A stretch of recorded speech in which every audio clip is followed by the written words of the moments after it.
ఈ క్రాంతిగాడు ఏం మాట్లాడుతుండు వినండి, విన్నాక వీని కౌంటర్ ఇద్దాం. Really hats off to Revanth. ఎందుకు అనంటే ముఖ్యమంత్రి స్థానంలో ఉండి మీరు ఫోన్ చేశారు కదా దాడి జరిగినటువంటి అర్చకునికి, దానికి హ్యాట్సప్. కానీ మాట్లాడినటువంటి పద్ధతి అనేది అది కొంచెం ఇబ్బందికరంగా అనిపించింది. ఎందుకనంటే మీరే కదా రిప్రజెంటేటివ్, మీరే. రాష్ట్రంలో ఏ ఒక్కరికి ఏమైనా, రాష్ట్రంలో ఈ చిన్న పిల్లగాడి కాంచెల్లి 90 ఏళ్ళ 60 ఏళ్ళ ముసలమ్మల దాకా ఏం జరిగినా అది పూర్తి బాధ్యత మీదే. అరే క్రాంతి, నీ నాలుకే కూడా తిరుగుతలేదు, తోలుమందం బెదవా. విను చెప్తా. ముఖ్యమంత్రిదే బాధ్యత అంటే ఎట్లా ముఖ్యమంత్రిది బాధ్యత అయితే చెప్పు. నువ్వు ఏన్నో పోయి పొక్కలు ఏలు పెట్టొస్తావు, ఎవరు పొక్కలను ఏలు పెట్టొస్తే నిన్ను నీ పని తిరగ చంపుతారు. దానికి ముఖ్యమంత్రి బాధ్యత ఎట్లా అవుతుందిరా? నువ్వు వాడ పోయి పొక్కల ఏలు పెట్టి వస్తున్నావు అని ముఖ్యమంత్రికి తెలుస్తుందా?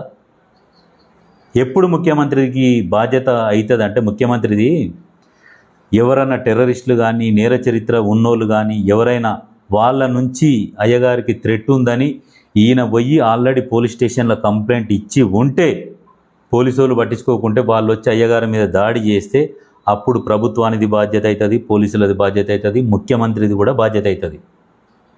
ఏం తెలియకుండా ఏం చదువుకున్నవరా, ఏం జర్నలిజం రా?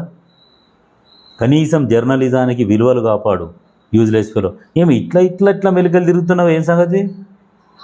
ఆ నాలుకే కూడా తిరుగుతలేదురా పొట్టినాయాల.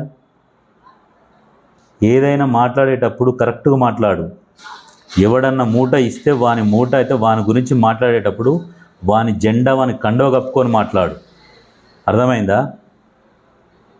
సిగ్గుండాల వెదవా. ఏమి ఇంటర్వ్యూలు రా నీయి? జై శ్రీరామ అలలుయ్య ఈ రెచ్చగొట్టేది ఏందిరా? అంత స్క్రిప్టెడ్ ఇంటర్వ్యూలు నీయి. న్యాచురల్గా మాట్లాడుకుంటారా ఆగకుండా. నువ్వు వార్తలు ఏదో చెప్పేటప్పుడు నేను చూస్తున్నా, అన్నీ ఆగి ఆ నాలుకే తిరగదు. నత్తి వెదవా. ఏదన్నా ఉంటే కరెక్ట్గా ఉండు.